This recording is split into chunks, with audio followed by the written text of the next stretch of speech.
তুমি না খেয়ে থাকলে আল্লাহ খুশি হবে, বিষয়টা এরম না।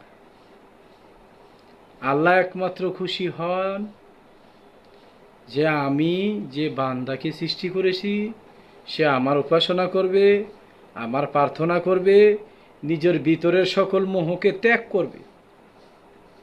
আমিত্ব বলতে রাখা যাবে না, সকল কিছু আমার চরণে আত্মসমর্পণ করে নিজে শূন্য হয়ে যেতে হবে। হালাল হারাম মিথ্যা, পরের ক্ষতি করা, অন্যের দোষকুটি না ধরা, এই যে বিষয়গুলো আছে এগুলা ভিতর থেকে ছুঁড়ে ফেলে দাও। বিসমিল্লাহির রহমানির রহিম। আলহামদুলিল্লাহি রাব্বিল আলামিন। সকল প্রশংসা আল্লাহ তাআলার। এবার আমি আমার সকল ভক্তদের উদ্দেশ্যে কিছু কথা আলোচনা করব। আমার এক ভক্ত আমাকে জিজ্ঞেস করেছেন, বাবা রোজা কি? এবার আমরা রোজা নিয়ে আলোচনা করব। দেখো বাবা, রোজাটা হলো ফার্সি ভাষা। কোরআনে কোথাও রোজা বলা হয়নি। কোরআনে সিয়াম সাধনার কথা বলা হয়েছে। সিয়াম সাধনার অর্থ হলো আত্মসংযমী। আত্মসংযমে কি কথা আসে? দেখো বাবা, তুমি ফজরের টাইমে খেয়েছ, আর সারাদিন খাওনি, আবার সন্ধ্যাবেলা যা খাবে, এটা তোমার পেটের ক্ষুধা নিবারণ হবে, কিংবা পেটের ক্ষুধা রেখে তুমি এই বুঝাইতে চাইলে যে আমি আল্লাহকে খুশি করছি, কিন্তু বিষয়টা এরম না। তুমি না খেয়ে থাকলে আল্লাহ খুশি হবে, বিষয়টা এরম না। আল্লাহ একমাত্র খুশি হন যে আমি যে বান্দাকে সৃষ্টি করেছি সে আমার উপাসনা করবে, আমার প্রার্থনা করবে, নিজের ভিতরের সকল মোহকে ত্যাগ করবে। আমিত্ব বলতে রাখা যাবে না, সকল কিছু আমার চরণে আত্মসমর্পণ করে নিজে শূন্য হয়ে যেতে হবে। হালাল হারাম মিথ্যা, পরের ক্ষতি করা, অন্যের দোষকুটি না ধরা, এই যে বিষয়গুলো আছে এগুলা ভিতর থেকে ছুঁড়ে ফেলে দাও।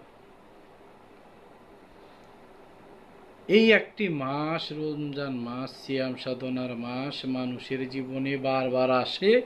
মানুষকে একটি তাগিদ দিয়ে যান, একটা বিষয় বুঝিয়ে যান যে তোমরা ভালো করে বুঝো।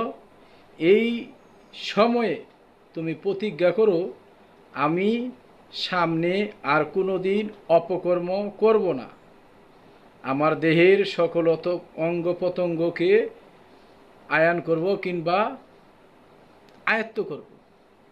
এই অঙ্গ প্রত্যঙ্গ দ্বারা যেন আমার কোনো পাপ না হয়, মানুষের যেন ক্ষতি না হয়, কোনো সৃষ্টির যেন ক্ষতি না হয়। তোমার দ্বারা যখন কোনো সৃষ্টির ক্ষতি হবে না, তখন তুমি সিয়াম সাধনা প্রতিষ্ঠিত করেছো ভিতরে।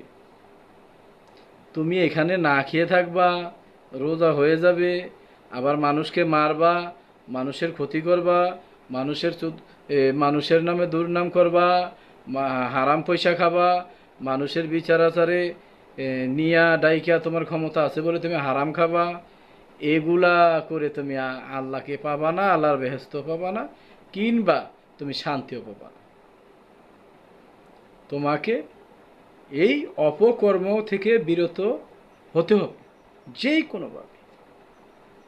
যখনই তুমি নিজেকে পবিত্র করবা, সকল অপকর্ম থেকে বিরত থাকবা, তখন তুমি প্রতিষ্ঠিত আল্লাহর বান্দা হবা, আল্লাহর রঙে রঞ্জিত হবা।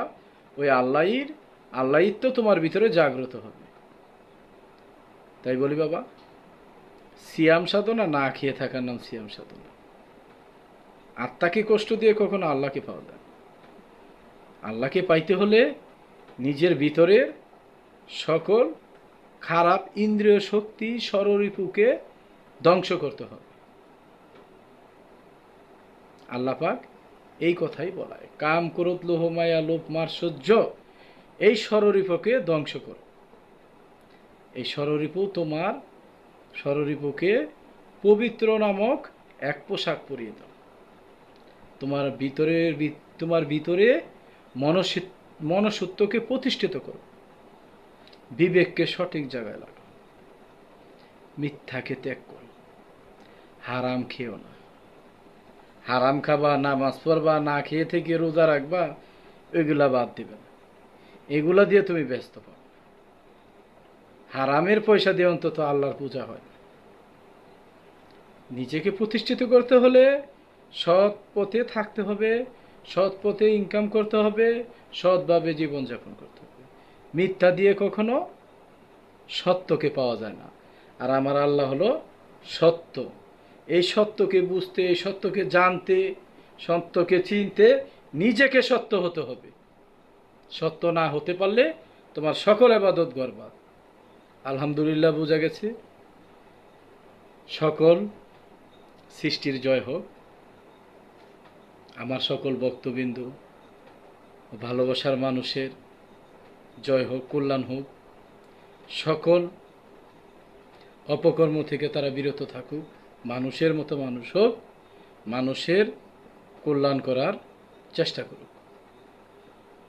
আমার ভক্তবিন্দু কিংবা আমার দ্বারা কেউ কোনো কষ্ট পেয়ে থাকলে ক্ষমা করবেন। আমার এই ভিডিওর কথার জন্য যদি কারো স্বার্থে আঘাত লাগে, দয়া করে আমাকে মাফ করে দেবেন। আমিন।